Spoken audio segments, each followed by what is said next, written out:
Welcome to Focus Today. I'm Steve Johnson, and this program that we have for you is just an amazing one. You may have thought we're seeing trends before that look vaguely familiar, maybe even from the history books you have read, or maybe something that you experienced depending on how old you are. But we've seen a lot of anti-Semitism, or I should say the rate of anti-Semitism, rising throughout the globe.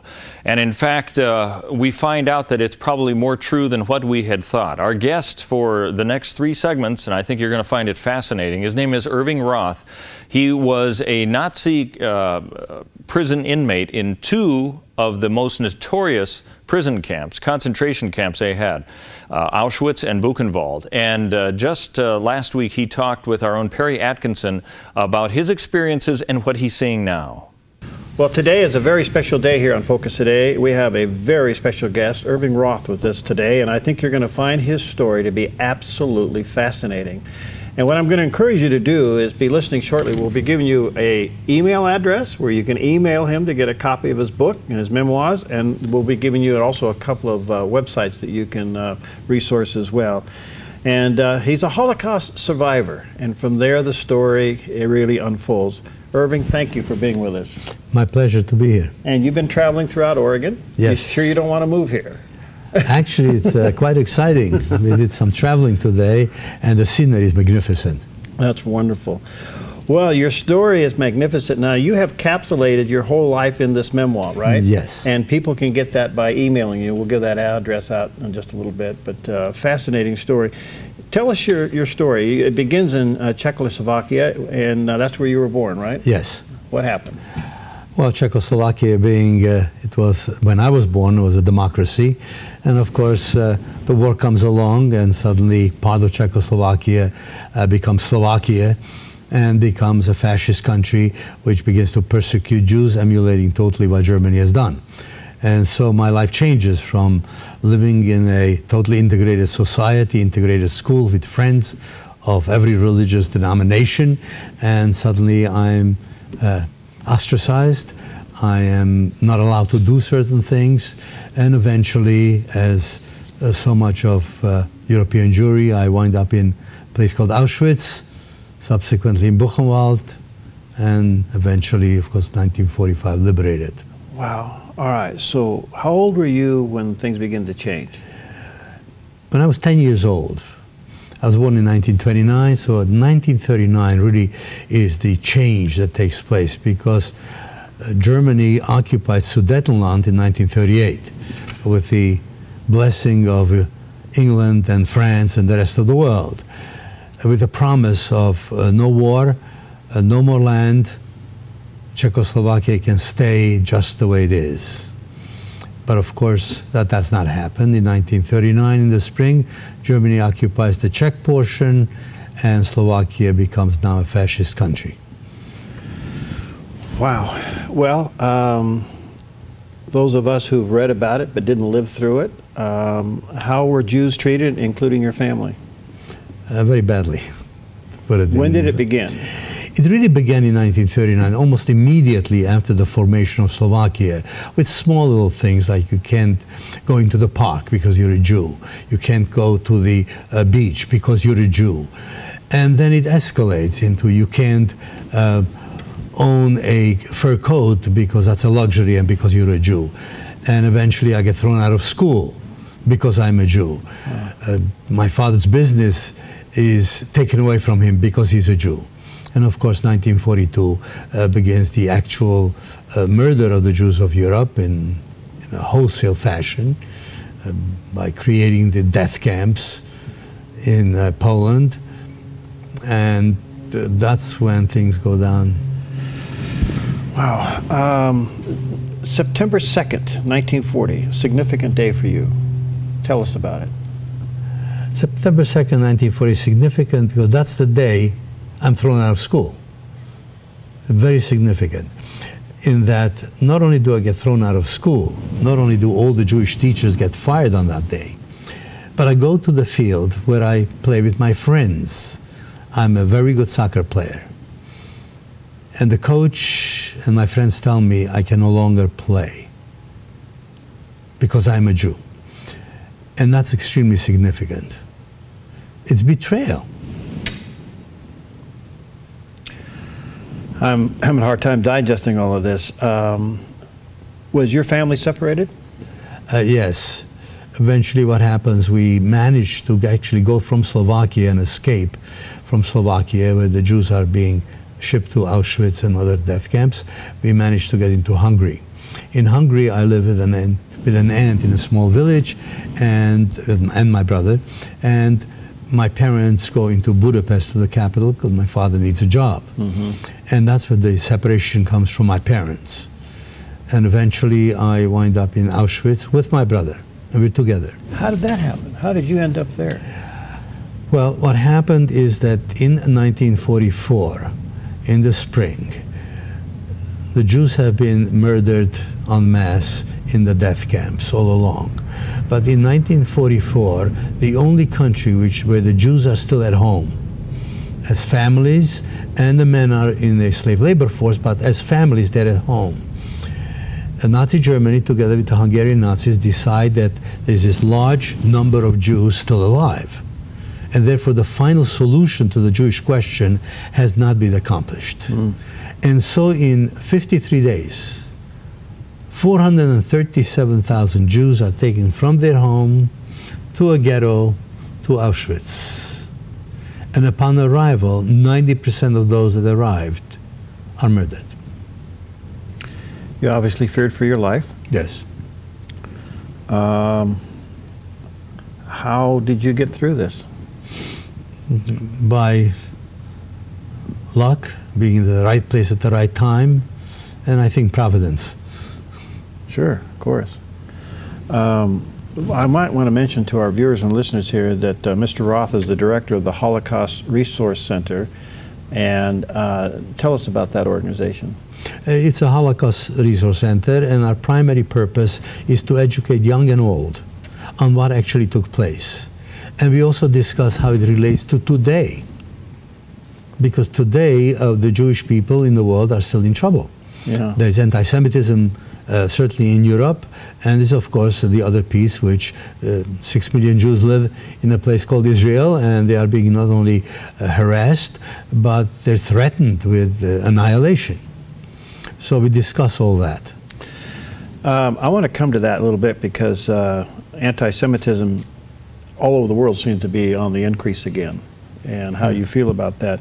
But tell us about Auschwitz. What was it like in there? Well, Auschwitz, really there were 3 camps in Auschwitz, 1, 2, and 3. Auschwitz 1 was a slave labor camp. Auschwitz 2 was the death camp. That's where the actual annihilation took place. 1.1 million people were murdered in Auschwitz of the period of time of its existence. All Jews arrived in Auschwitz 2. As you got off the train, or these cattle cars, there was a selection, where 90% in general went immediately into the gas chamber. A small percentage was selected to live. I was one of those who was selected to live, as was my brother. And how old were you at this time? 14. 14, and your brother was how old? 17. Okay. And as you're standing in line and you don't know where you really are, because all you see is guards all over the place telling you what to do, and you see, because we arrived there in the evening, and what I saw were flames coming out of chimneys. And so you can imagine being 14 years old, arriving someplace where you see all this. It's kind of scary. But eventually we were allowed to go and go to the bathroom. And eventually we were standing in formation, and we were tattooed. Each one of us who was lucky enough to be selected to work was tattooed, to make sure we understand that we are no different than cattle. We are branded. And from there, eventually I wound up working with horses, draining swamps and plowing the fields around Auschwitz. Were you beaten? Yes, on a few occasions. What was the food like? The food consisted in Auschwitz, which was very regular, I might point out. In the morning you get a black concoction, usually I call it coffee, but it's not really coffee, and it sometimes had some sugar substitute in it. At noon we would get some soup, and at night some bread. And that's it? That's it. So one is always hungry. Sure. Particularly here I am, I turned 15 years old, I'm a growing boy, always hungry. Because I worked with horses, before the actual labor in the field took place, we had to take care of the horses, which meant you had to get up an hour and a half earlier than anybody else. Get the horses from the field, clean them, feed them, give them water. And so the day was long. So I'm always hungry and I'm always tired. Yeah. But there's one other thing in Auschwitz, and that is the fact that on occasion at night we would come back, and rather than being allowed to go into our building and get a piece of bread, wash up and go to sleep, we would be marched to take a shower. Which in many ways was wonderful, except for the fact that here you are naked walking into the shower. On occasion there'd be a doctor in uniform look at you naked and determine if you should continue to live. A selection. So life and death was determined by simply passing past this doctor and he looking at you for an instant of time. Life and death. So you could be working alongside somebody one day and they'd be gone the next. That's correct. How did you process that in your mind? How did you stay clear thinking? I wanted to live. I always wanted to live. And so I did everything I could, having you might call it a positive attitude in a way. But the most important thing was never to give up. Under no conditions. The moment you said, this is impossible, I can't go on, and stop and say, I'm not going to eat my food, I'm not going to take care of myself, that was the end. Was part of your were you a hard worker, so therefore they kept you, or did that make a difference? Sometimes it did make a difference, sometimes it didn't. So I worked here, and of course the Russian army was approaching Auschwitz in January of 1945. And so they marched us out on a death march. And there too, the whole issue is, do you march, it's cold, you're tired, do you keep marching under guard, or do you give up? Many people gave up. I want to take a break. I want to come back. I want to ask you how your faith played a part of your sustaining life, okay? All right, we'll be right back with Irving Roth in just a moment. Hi, I'm Paulina, and I work at theDove TV. Did you know that when you support theDove TV, you have a profound impact, not only in our community, but around the world?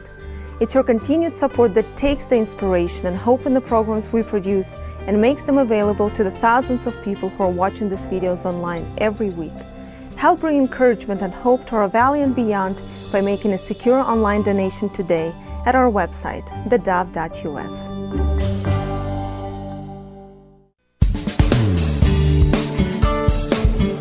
Okay, we're back with our very special guest today, Irving Roth, and he is the director of the Holocaust Resource Center. I want to give you a couple of websites and an email, and you may want to jot these down and certainly take advantage of them.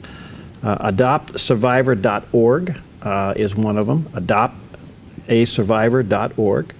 You can go to temple-judea.com, and you can get his book, his memoir book. It just kind of summarizes everything that we're talking about here today in detail, and that's Irving, IRVING, .Roth, 1, the number 1, at Verizon.net. And if you didn't get any of that, you get a hold of us here at theDove and we'll share it with you. Irving, this is, your story is just remarkable. Where did you turn to God in all this?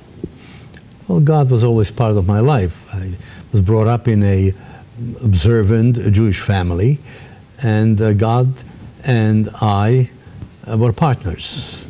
I always look at that as man and God are partners in this creation called our wonderful world. God did not design Auschwitz. God did not build it. Man did. Man was given a free choice, free will. Some chose evil. Unfortunately, millions of people listen to that choice and put them into power. Wow, I got to process that statement. Did you witness people dying? I mean, Sure. did you actually see the gas chambers? Yeah. Well, not the gas chambers, because of course once you were in the gas chamber it was a closed area. Yeah. But during, as the Russian army approached, we were on a death march. And if you slowed down, you were shot. And that, of course, I witnessed. Already on the first day, there were people who could no longer march because we were emaciated, we were cold and hungry, whereas the guards who were marching with us marched for 2 hours, and for 4 hours they rode on a horse and wagon or in a car or in a truck, whereas we continued to march. So you got very tired, and some people slowed down and they were shot. Did you ever think the war would end? Yes. What gave you that hope? By the time 1944 came along, the American army already occupied all of Italy. The Russian army was already in Poland. The bombing of Germany was taking place day and night. There was no question in my mind. Did you know that? Did you get that information? Yes. So that was snuck into you? Well, it's interesting. How did it sneak in? Yeah. Well, one of the things we did, in addition to working in the fields, on Sunday afternoons, we cleaned the barracks or the dwelling places of the Nazi guards. Oh. And to do that, of course, you clean up the place, and not only clean it up, you take all the garbage. Part of the garbage is the newspaper. So we read the German newspaper. Wow. And when you read one week that we reestablished the front on the eastern end of Warsaw, and a week later on the western end of Warsaw, well, you knew that Warsaw has fallen. And so you read, even though it was a Nazi newspaper, there were also a lot of rumor mills that went around. I suspect there may have been even a radio of some sort. But I was convinced that the war is going to end. I was convinced that Germany and its allies are going to lose the war. The objective is to stay alive. All right. Tell us about the day you got out. The day that I was liberated Yes. was April 11th, 1945. I'm going to write that down. April 11th. 1945. Wow. But let me begin with This April 11th, I'm going to be praying for you. Thank you. Okay. Let me begin with April 10th. Okay. April 10th, starting really in beginning of April, they started because the American army was getting close to Buchenwald, where I was at the time in the camp. And they started the death marches again. And I kept hiding. Wow. And I managed to do that. On April 10th, I'm hiding under a building in a crawl space. Unfortunately for me, one of the guards has a dog. Finds me. Marches me out with some other young people to the gate of Buchenwald. The guards are forming on both sides, ready to be marched out. I don't know how long I can march because I can hardly drag myself. While we're standing there, suddenly the siren goes off. Air raid. American airplanes are bombing the city of Weimar, which is some 7 kilometers away. They're circling around Buchenwald, looking what's going on, and of course they wait because they don't want to be killed by some bombs. But on that day, the air raid lasted all day long, and I survived. And then April 11. Yeah. By 11 o'clock, every single guard in uniform disappeared. And 3 o'clock in the afternoon, 2 American soldiers walked into our barracks. One was black and one was white. 2 young, healthy soldiers who have seen battle and death. They walked into our barracks, and in my barracks there were children, 16-year-olds, 15-year-olds, skeletons shuffling along. These 2 guys looked at us and broke down. I guess so. But within maybe a few minutes, took everything out of their pockets, food-wise they had, K rations and whatever, left, and 2 hours later, a jeep comes along with vats of food. Wow. And fed us. And you were let go. Well, it took about a month. Remember, the war was still going on. Right. The war wasn't over till the end of May, 8th of May. Right. So. That's amazing. Irving, your life's passion is to not only share this piece of history so that we don't forget it, but perhaps most importantly that we don't repeat it. Absolutely. However, the anti-Semitism around the world is alarming, and even more so in America. I can't believe what we're seeing and sensing, and even with our current administration. What's that do to you inside? It really does, to say the least, not just bother me, but it's scary that the whole world has not changed, because anti-Semitism was what fueled the Holocaust. Today, the Jew is demonized again. The Jewish people are doing evil things. Listen to the radio. Listen, watch TV. Look at the newspaper. Israel, the only democracy in the Middle East, is now called an apartheid state. A place where a Muslim who Israel supposedly is persecuting. If you look at the University of Haifa, 20% of the student population is Muslim. How can you possibly talk of apartheid when you have 20% of the, and the Muslim population of Israel is about 18%? How can you say that? But it doesn't matter, the whole world says it. The news media says it. Reporters say it.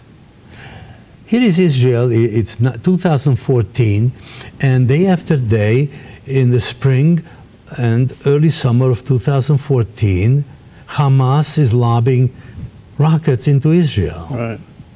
They abduct 3 Jewish young men, murder them. Israel has to do something. Israel has to stop this. So they try and stop it. Now the Palestinian Authority is taking Israel to the International Court for war crimes. Right. This is pure, unadulterated fiction. Fiction, which people buy into. As you know, Prime Minister Benjamin Netanyahu is due in the States in about a week and a half to give a speech that he's already being criticized for. Some don't want him to come. Even some people in Israel don't want him to come because it is the election cycle there. Right. But it may be, it just may be, the most important speech on world affairs that the world's ever heard. He may put in position just how serious all this is. The job of a prime minister of a country is to make sure that his country is defended. Iran, whether we like it or not, will build a bomb, a nuclear bomb, many nuclear bombs. Iran has very clearly stated it will annihilate the state of Israel, which I consider to be preparation for another Holocaust. How can you sit there in Jerusalem and say, well, people are talking about many interesting stuff in the world, making peace, keeping a promise by Iran that, oh no, they're not interested in doing that. Well, I'm very cognizant of what people say, but I remember when in 1938 September, Adolf Hitler signed a piece of paper saying that he has absolutely no intention of starting a war or any other aspect of Czechoslovakia except Sudetenland. The world was euphoric. Peace in our time, said the Prime Minister of England as he got off the plane in Heathrow. Mm-hmm. But in the spring of 1939, 1939, 6 months later, the German army occupied half of Czechoslovakia. So much for promises. Mm-hmm. The existence of Israel is threatened by Iran on a continuous basis. They're in the process of enriching uranium. How do you sit back and do nothing? Let me take another break. Can I have you for one more? Sure. Okay. As long as you want. Here's what I want to ask you when I come back. We learned today that our country is not sharing intelligence on Iran with Israel. And I'd like for you to respond to that. We'll be right back with Irving Roth in just a moment. Hi, I'm Paula and I work at theDove TV. Every day we get letters and emails from people who've been encouraged, blessed, and challenged by the programs on theDove TV. But we couldn't do it without you. Did you know that more than 90% of our income comes from people like you? You can help us continue to bring inspiration and hope to our community by making a secure online donation at our website, thedove.us, or call us at 541-776-5368. Okay, we're back with Irving Roth, and a just fascinating story to say the least. He is the director of Holocaust Resource Center. He's got a book of his memoirs. He's a Holocaust survivor from Auschwitz. I want to give you a couple of websites here, and I hope that you will jot them down and take advantage of them. Adoptasurvivor.org. I want you to explain that in just a moment. Adoptasurvivor.org. The other one is temple-then-judea.com. And if you'd like to get a copy of his book, you can email him, and he'll make that arrangements with you. Irving.Roth, R-O-T-H, the number 1, at verizon.net. Okay, as we were going into the break, Irving, the news is, I was pretty angry when I read this morning, and I've calmed down since, but it looks like that the current administration of the United States is not going to share with Israel, our only ally in the Middle East, intelligence on Iran as they go into these so-called negotiations. How do you respond to that? This is a travesty. Israel's life depends upon security. How do you make sure that you can defend yourself if your enemy, if your sworn enemy, who has promised to destroy you, is in the process of developing nuclear bombs? Yeah, I know, they promised not to do that. Mm-hmm. There should be absolutely no light between what America does and Israel knows. There should be a continuous, constant consultation, because the first place that nuclear bombs will be used by Iran will be Israel. Mm-hmm. How do you not talk about it? How do you not share information? It's scary. It's scary. Do you believe America's turning its back on Israel, or the administration's turning its back on Israel? Well, I believe that America does not turning its back on Israel. I think it's a certain amount of misguidance, a certain amount of hopefulness, euphoria, naivete. Wow.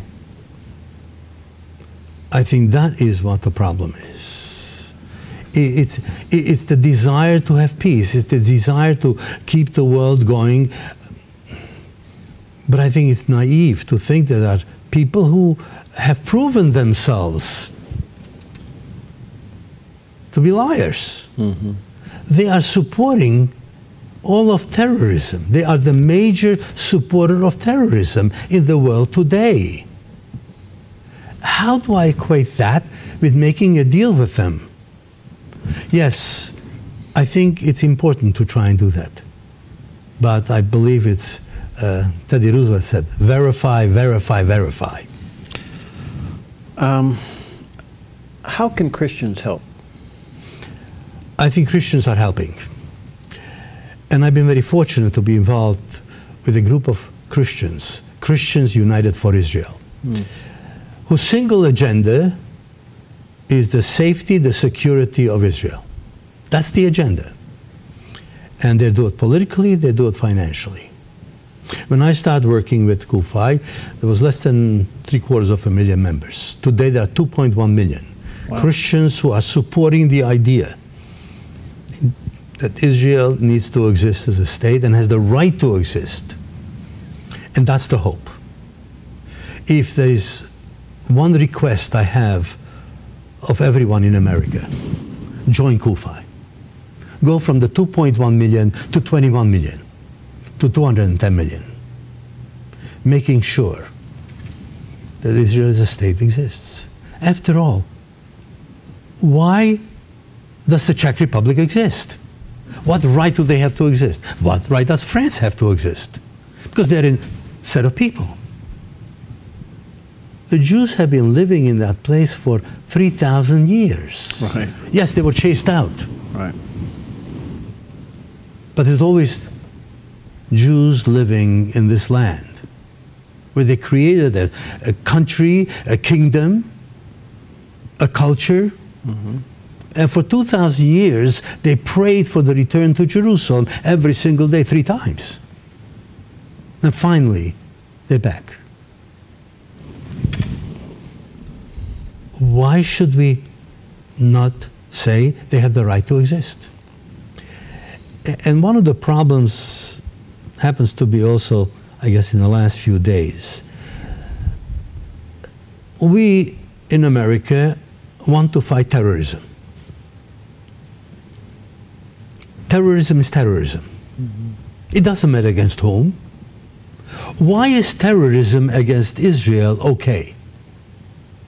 Why is terrorism in Paris against the newspaper not okay? But terrorism against the Jewish store is okay. Terrorism is terrorism. Here is a state that is the major implementer of terrorism, but that's okay, because it's against Israel.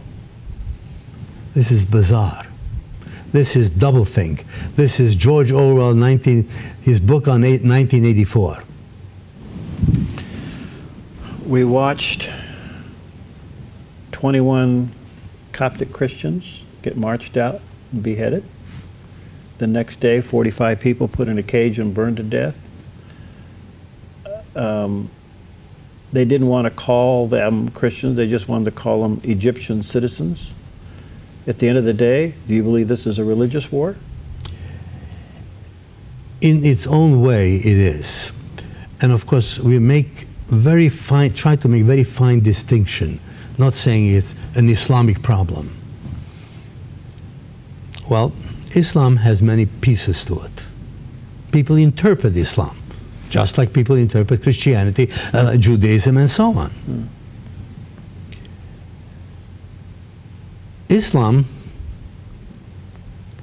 right now has one part which are ordinary garden variety murderers, called ISIS or ISIL, beheading people. But the other people in Islam, if they disagree, they must disagree fully. Turkey cannot stand here and say it's okay to terrorize the Jews, but it's not okay to terrorize somebody else. They need to be united with us, with the whole world, saying terrorism on everyone is immoral, period. What we don't see in the beginning here, Irving, is that your generation lived through what we have a hard time fathoming, the Holocaust. Now you're seeing it repeated in a modern way, but the brutal murdering of people, no matter what their persuasion is being tolerated. Yes. I I can't get my brain around that. We're watching the Holocaust play out again on worldwide television, and we're excusing it. What's that do to you? One of the expression is used sometimes that the Jews are the canaries of the world. In the mind. Now, canaries were used in mines, of course, because they can get methane. The moment the slightest amount of methane is there, they die, and therefore it's time to get out of there. What happens to the Jews today will happen to the rest of the world tomorrow. I think the basic example is in Paris and in Denmark. The world must recognize the fact that terrorism and the idea of destroying the Jewish people is just the first step. People hate Israel, people hate democracy, people hate freedom. Their objective is the same. We must recognize that, and I think we must fight it. Straightforward. Okay, so what do you want us to do? I want everyone, in a strange way, I want everyone in America to join Kufa, all the Christians.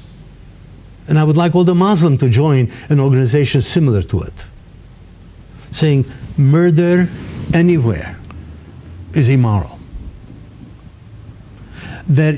We cannot allow murder to become a political tool.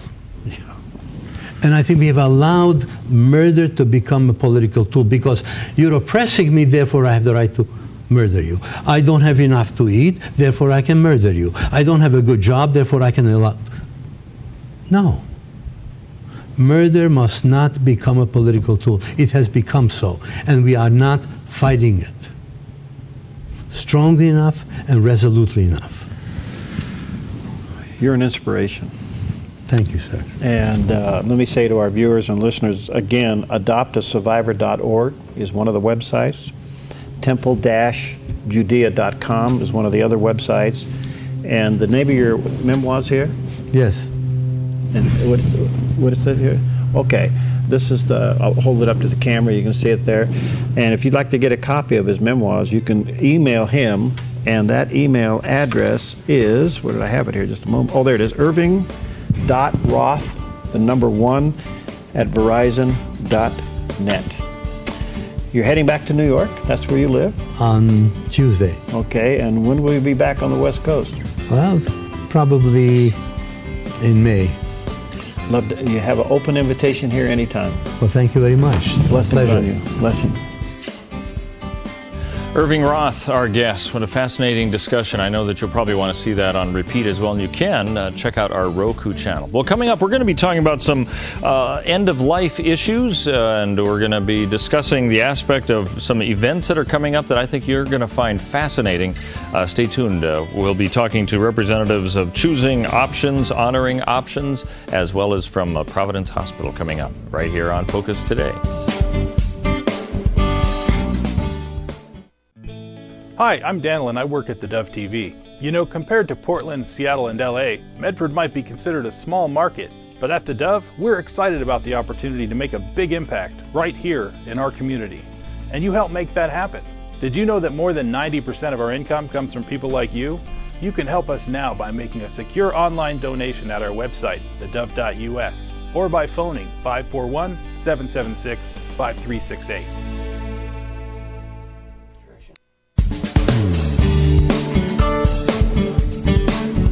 Good morning and welcome back to Focus Today. Got a couple guests here that you've seen Diane Kostmatka here quite often from the group called Choosing Options, Honoring Options, called COHO, right? Mm-hmm. Give us a brief summary. What does that actually mean? It's a strange word. Coho sounds like a salmon. It does. You know, but you're not in the fishing industry. We're not in the fishing industry.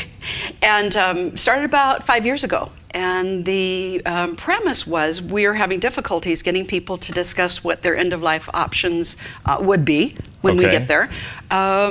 Because from a hospital standpoint, the end user, if you will, found that a lot of people come in not knowing. And so what is the default? Do everything. Well, if you're 99 and didn't want to be on that ventilator, Yeah. And a family that feels violated because mom's on the ventilator and can you stop? Once we start things, it's difficult to back up and stop. So you help to intervene with patients in that regard then? Well, right? we get people, well, the education is to get people to do their organ advanced directive and pulsed. Gotcha. So that when we come into the hospital or when we call 911, we have something to go by and the EMTs can respond saying, oh, you already have told us. Great, thank you.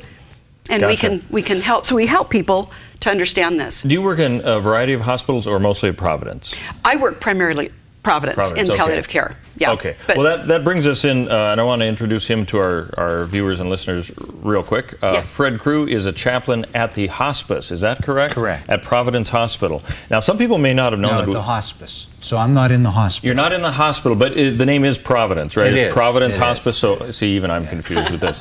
I'm glad you're explaining that. So, how long have you been with the hospice itself? I have been a hospice chaplain, going on 8 or 9 years. I've worked for Providence for 3. Okay, so this is not necessarily a division or a wing. Are you on kind of the same campus site as a medical center? No, actually, our hospice office is up behind Costco. Okay. And the hospital is on Crater Lake and McAndrews. Okay, let me get the relationship then. Do you both work together then? Sometimes. Okay. When the stars align. I see. But other times, so you may work with some of the hospice individuals, is that right, that Fred would have? It's complicated. It is. As is our whole medical system right now. It's as easy to understand as your medical bill.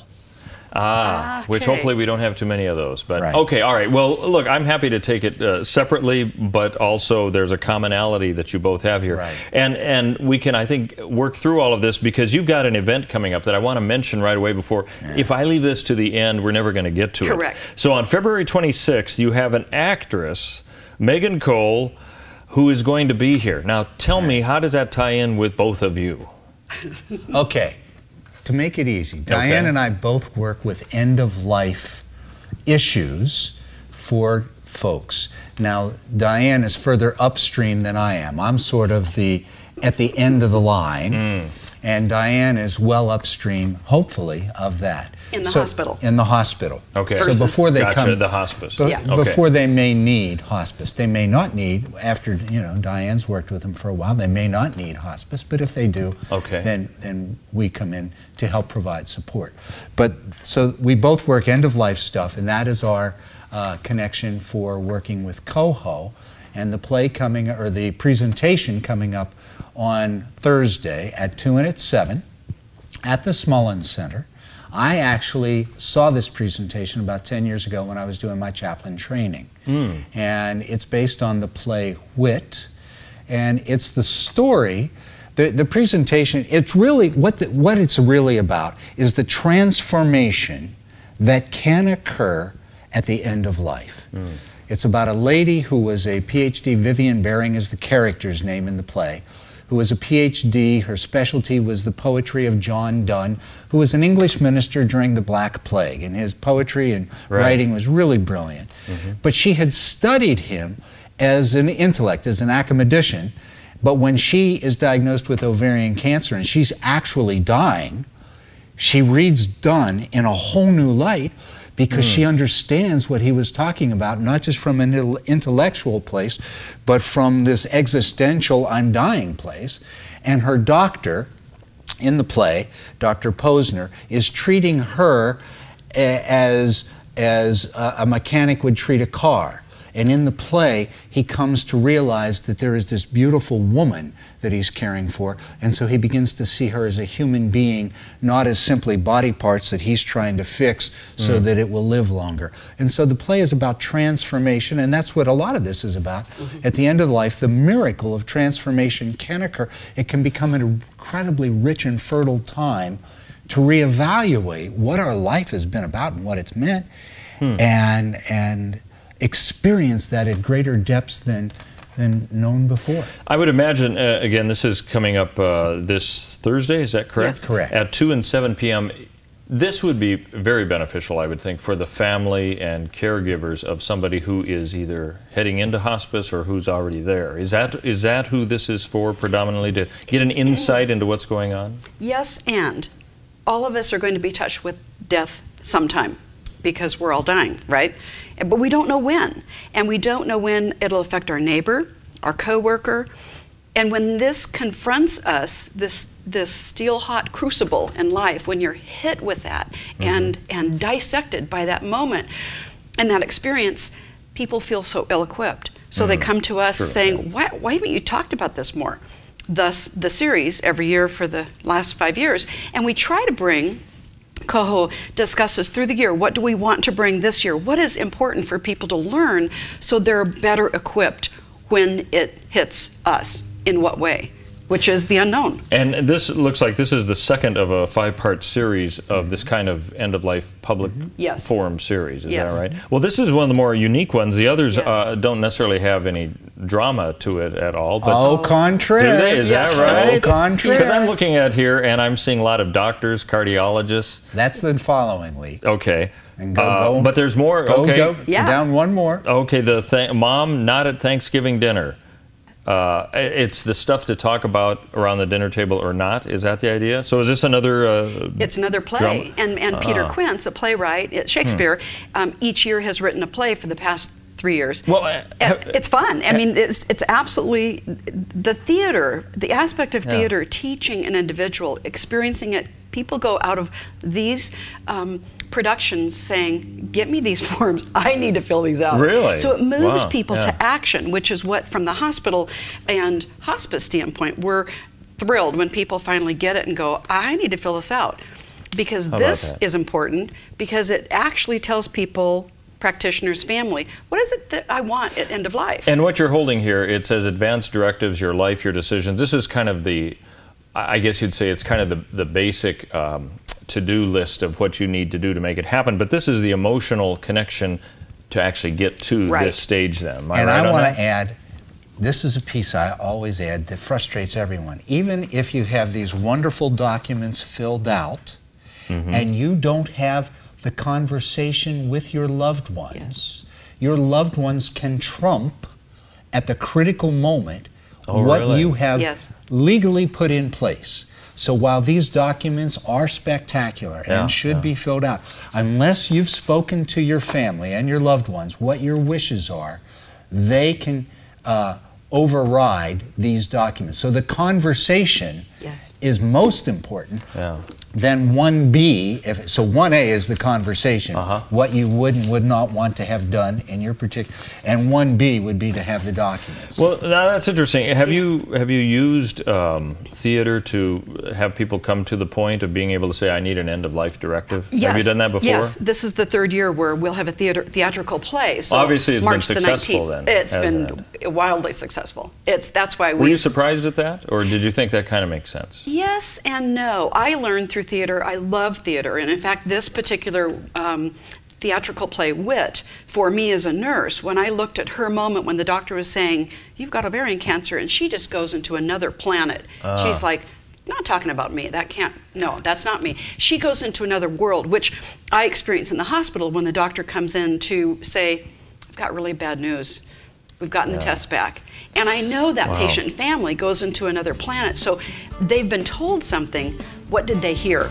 So as a nurse, I go in and say, what do you understand about what the doctors have said? That's my first question as a palliative care practitioner. Hey, I appreciate you both being here. I realize this was really quick, but let me give the information. It'll be at the Smullen Center this Thursday. Is there a fee? No, there's no fee. We can ask for a $10 donation if people feel they would like to donate to what we do in Coho. For this. And that'll be Thursday, 2 p.m. or 7 p.m. Is there a place they can go for more information on Yes, this? they can call Coho, and the number is on the bottom of that. Or you can go to cohoroguevalley.org. That may be the easiest. Try that, cohoroguevalley.org. If you need that, go ahead and call the station. Diane Kostmatka and Chaplain Fred Crewe, thanks for being here. Realize this was fast. I think we covered it, though, and we'll see you at 2. Thanks. Thanks. Hi, I'm Jim, and I work at theDove TV. Every weekday between 6 and 8 a.m., our award-winning news and sports team bring you the best morning show around. It's live, it's honest, and it's a whole lot of fun. and you help make it happen. Did you know that more than 90% of our income comes from people like you? You can help us continue to air local programs that share your voice by making a secure online donation at our website, theDove.us.